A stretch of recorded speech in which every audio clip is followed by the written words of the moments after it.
Good evening and welcome to Northbeat. I'm Leanie Lambrink. It's the third day of the Kane Morgan murder trial in Dawson City, Yukon. Morgan is charged with second-degree murder in the death of Kevin Edward McGowan in 2018. The CBC's Chris McIntyre brings us the latest.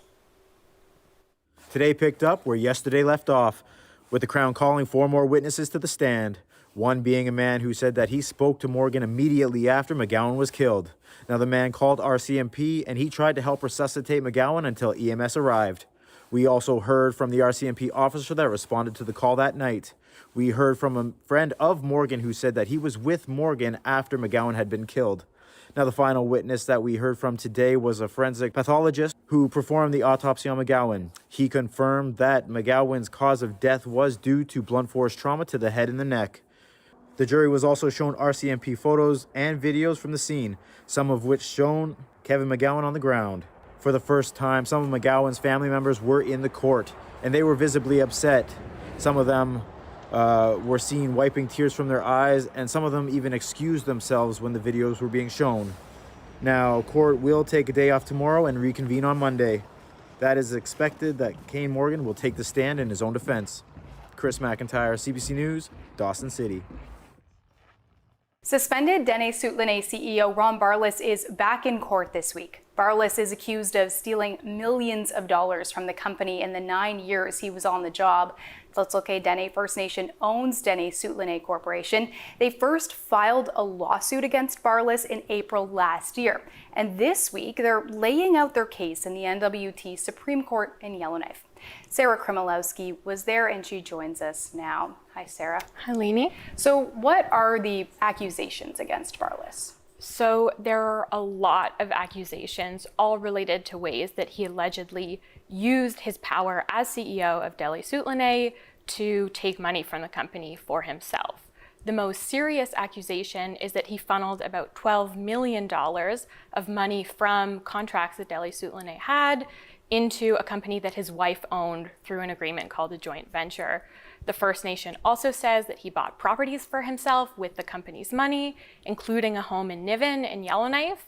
At one point, Tl'otsulke's lawyers pointed to a $45,000 invoice that Barlas said he charged for a phone call with a friend who owned a call center to see whether they could open one in Tl'otsulke, totally separate from his compensation, which was very generous.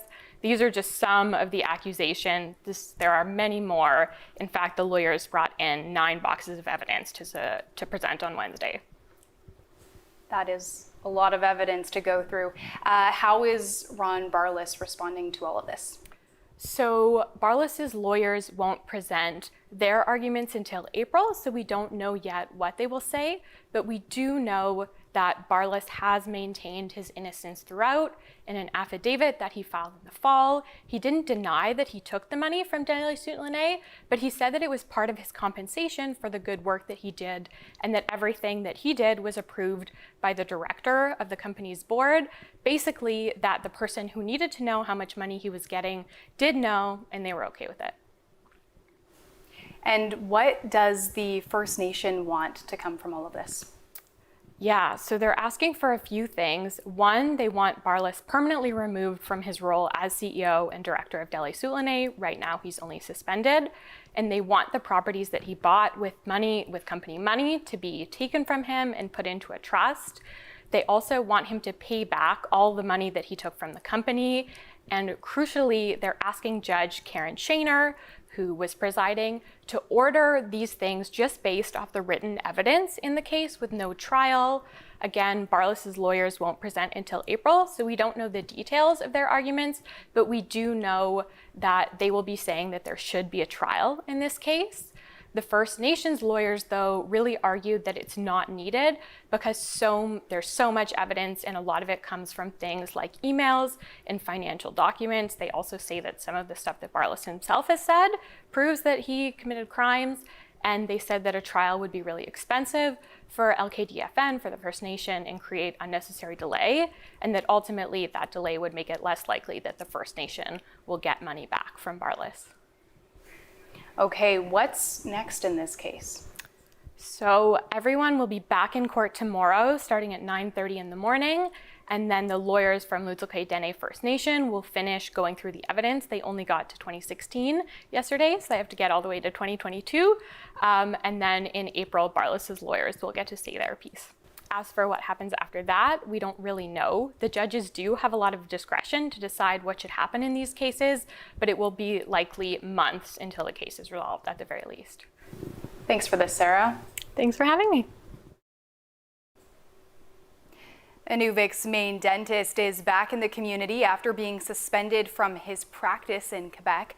Dr. Victor Dorokin's suspension stems from inappropriate comments he made at a conference last year. The CBC's Des Lorraine has more. Victor Dorokin can't practice dentistry in Quebec until at least June. He's barred in the province for things he said. In court documents, Dorokin admits to making offensive comments, including telling a dental company representative, "I am on the board. You will call me doctor. I am a doctor and can cut you open and do anything I want to you." But that's not the only vulgar thing he said. There were others of a racial and sexual nature that CBC chooses not to repeat. Dorokin is now back in Inuvik. He says he's planning to reopen his clinic in early April. It's been shut down since November. Dorokin says he's bringing another dentist to work for the community this spring and summer. CBC asked the health department if a suspension in another jurisdiction prohibits a dentist license here, but received no reply yet. Des Lorraine, CBC News, Yellowknife. The Yukon government has announced a new budget for the upcoming fiscal year. Revenue, spending, and net debt are all up. Rafsan Farouk Jugol reports. Finance Minister Sandy Silver delivered the budget speech during the opening day of the legislative spring session. The almost $2.1 billion budget includes $1.6 billion in program spending and nearly $500 million in capital spending. The program includes $30 million in new money for core healthcare services and over $18 million in funding for the Yukon Hospital Corporation. There's also nearly $4 million set aside for substance use emergency, including $1.3 million for a managed alcohol program.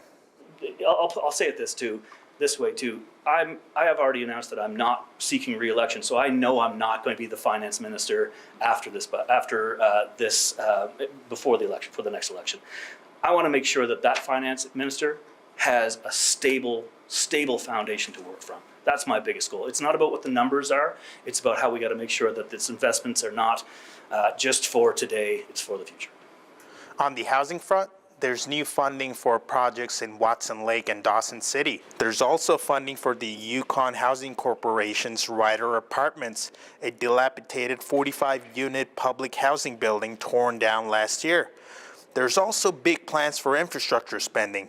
$75 million for upgrades to the Whitehorse Airport over the next 3 years, nearly $50 million for the Nisutlan Bay Bridge project in Teslin, and more than $20 million to build and renovate schools in Whitehorse, Burwash Landing, and Ross River.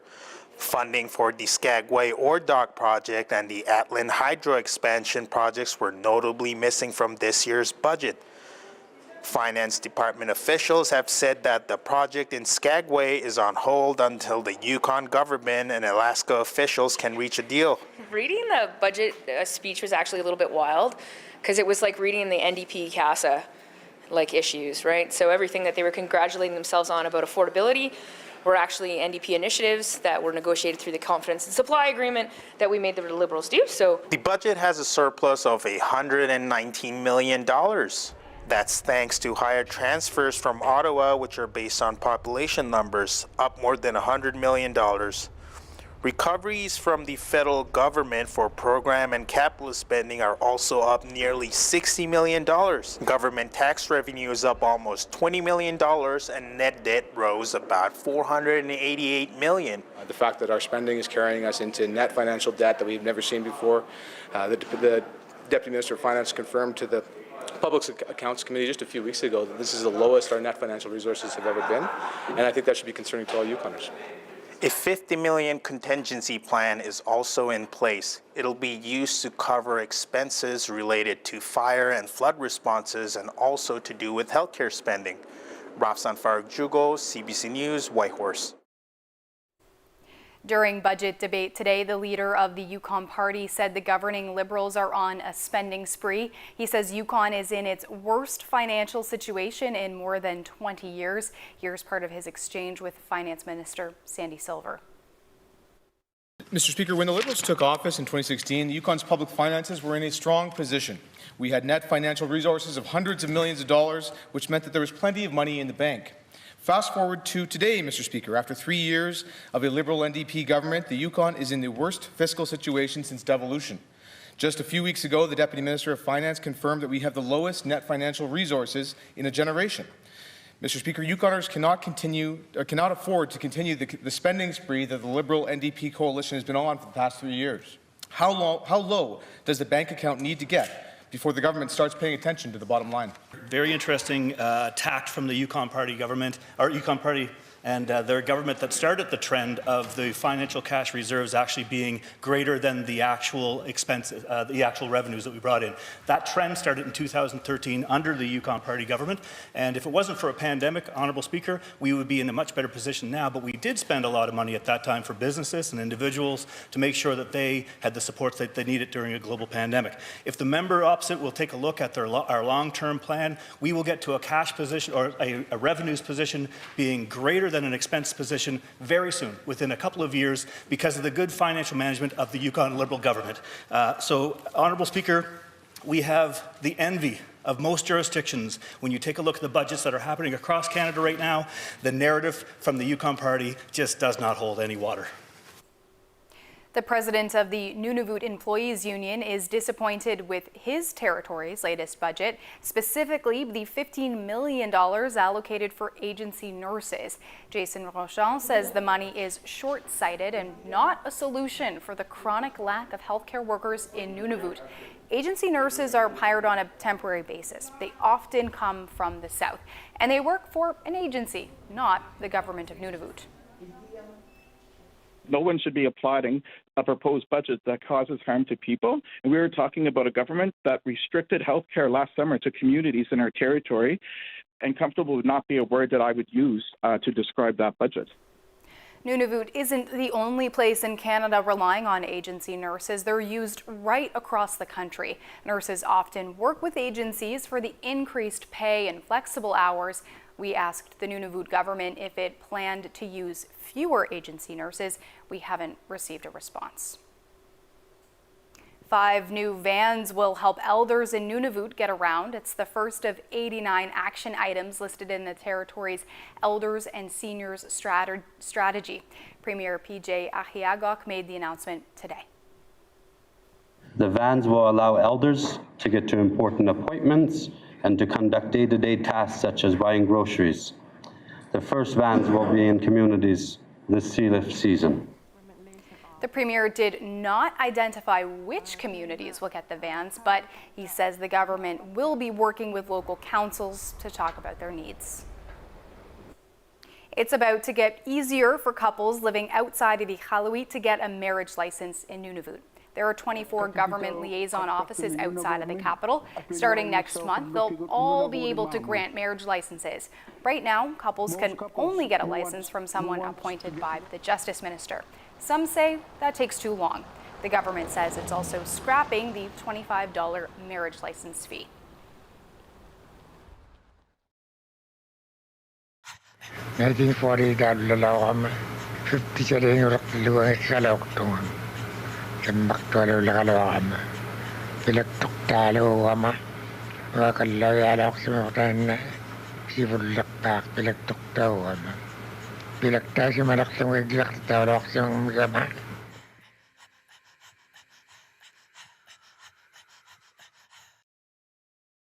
When my grandfather, Charlie Chaplin, first arrived in Hollywood, it was a place of dreams.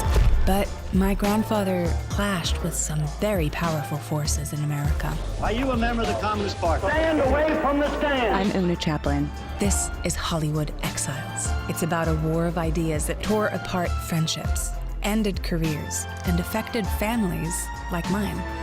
Hollywood Exiles, available now on CBC Listen or wherever you get your podcasts.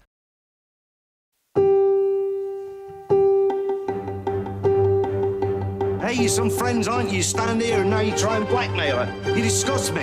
Every one of you. Coronation Street. Watch free on CBC Gem.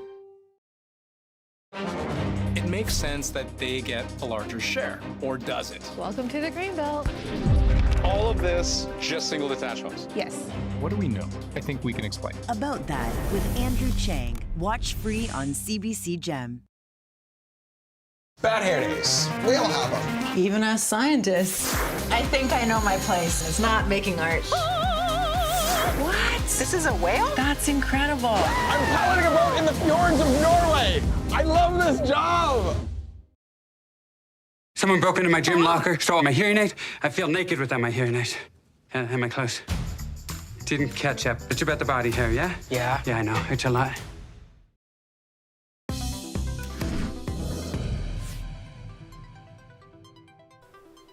A huge day for Team NWT at the Canadian Curling Championship. Jamie Cooey's rink is in the playoffs. Cooey has played in 17 Briers, and it's just the second time he's advanced. Cooey spoke to reporters this afternoon.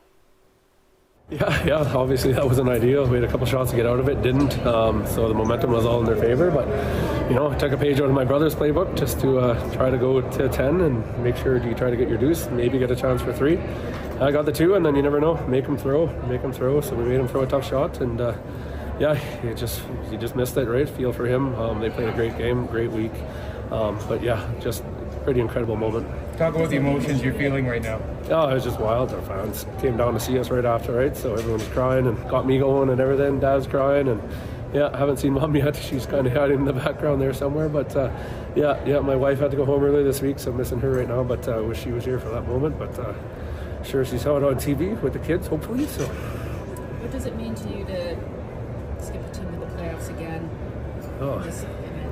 Yeah, it's just wild, right? You looked at the pools when we got here, right? And you think, can you actually make the playoffs here? And no, we actually did it, right? It's kind of a surreal moment, right? So we got it done, and we had a bad day yesterday, but we talked about, we're one win away and a little bit of help, and it just all came together. You put your hand over your mouth when it was over. What was going on? Well, you want to win, but you want to win on a made shot, right? It's tough to see your opponent, and I know Tyler really well, have to miss. So, they're going through the opposite emotions. So I really, really feel for them on their end, right? So it's just tough as being a competitor, know exactly what they're going through, right? So, you've got to take it. Somebody's got to lose the game, and it's going to go that way. But you'd rather win a game like that on a made shot for sure. Jamie, what does it mean to you to know that your team, your story, you are celebrated by so many curling fans across the country? They're loving the Northwest Territories at this year's Brier and now into the playoffs. It's just surreal, man. Comments we're getting around fans from here, right? Let alone from the Northwest Territories and everywhere. People are rooting for us. We're one of the underdogs, and it's just surreal the amount of support we're getting. And can't wait to look at my phone. It's probably blowing up pretty good here, but we just got to enjoy this moment and see what happens when the dust settles and who we play tomorrow. A new study out of Yukon is suggesting there may be a better way to keep track of the health of animal populations. Instead of having to use tags and helicopters, researchers have found using cameras can work just as well. For this study, they set up more than 70 cameras around Kluane Lake and watched them for 7 years. To tell us about what they found, I'm joined by the lead biologist for the study, Alice Kenny. Alice, can you start off by telling us why did you want to do this research? We were having tea, basically, with a friend and colleague at Kluane Lake, Peter Upton, in 2016. And he was saying that the Kluane First Nations and the Denkai Renewable Resources Council, which he was a member of, were thinking that they'd like to get more of a handle on the different species that were in the forest around Kluane Lake. And so we thought, well, why not try, the cameras, because they seemed promising. And so that's how we got started. And the whole idea was to see if the camera data could track the population trends and actually give us that information. For people not familiar with the area of Kluane Lake, can you tell us what kinds of animals you were monitoring? As it turns out, the cameras are pretty good at tracking populations right down from the snowshoe hares up to bears and in between the lynx and coyotes and moose too. You used motion-sensitive cameras to monitor animal populations. How does that help track the number of these animals? If a lynx walks by the camera, it keeps taking photos until it's out of the scene. So you might get 10 photos of that lynx, but that's just one hit, as long as all those photos are within a certain time period that we choose. For the paper that we just wrote, we chose a 2-minute time period. So that would be one hit. So then you take the number of hits per operational camera days, and you get a hit rate. So you can compare hit rates over time. What are some of the benefits of using cameras over the kind of previous method or the method that is often used of like tags and helicopters? You just use cameras. It's a lot simpler. There's a cost outlay of buying the cameras. But once you have them out there, it's basically just a matter of buying batteries. Batteries aren't cheap, but the batteries last for a full year. So yeah, it's cost plus it's less invasive. Plus, you could cover much bigger areas. With 7 years of footage, you must have seen some pretty remarkable things. Are there any moments that stand out to you? Yeah, that is the really, I guess that's a sort of a side benefit, a bonus of doing the camera work, is because these cameras are out there 24/7, 365 days a year. We can't be out there all that time, and the animals are behaving naturally without a human there disturbing them. And so, and you know, I have hundreds of thousands of photos now of wildlife, so you're bound to get some good ones. And got a lovely set of photos of a porcupine nursing her young, which is called a porcupet, and that's pretty neat. You wouldn't see that just walking around in the forest. Did you say a porcupet? Yes, that was new to me. I didn't realize what a porcupine young was called, but apparently it's called a porcupet. Thank you for sharing about your work and sharing some of the images with us, Alice. It was really lovely to talk to you. My pleasure. Thank you. Earth's temperature continues to shatter records. In its monthly report, the European Union's Copernicus Climate Change Service found February was the hottest February on record. The past 12 months have also been the hottest on record, coming in at 1.56 Celsius above pre-industrial levels. But there's also something odd happening in our oceans. Senior science reporter Nicole Martillero tells us more.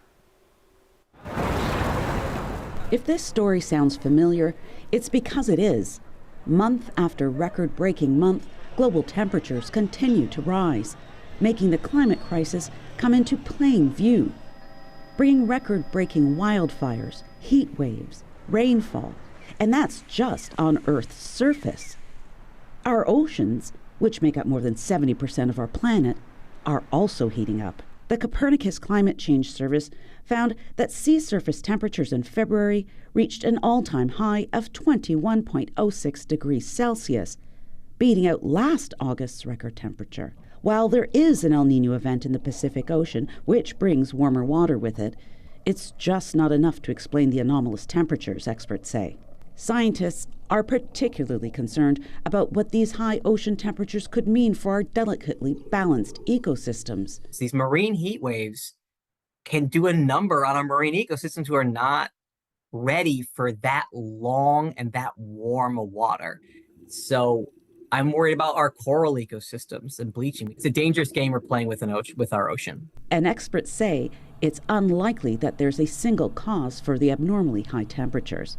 But rather say it could be a culmination of various factors that include El Nino and changes in the atmosphere. It's going to take us a while to sort this all out. This data is surprising. We're trying to reconcile it with all the other things going on our planet, which we've upended in terms of its climate. And so it's going to take some time to really get to the bottom of why the Atlantic is warming. But we know overall, in the long run, we're heating up the planet in a big way, and we're going to keep setting these kinds of records every few years. For now, all eyes are on March, as El Nino is expected to weaken further and, hopefully, lower ocean temperatures. Nicole Mortellero, CBC News, Toronto.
That's Northbeat for tonight. For news anytime, head to cbc.ca/north.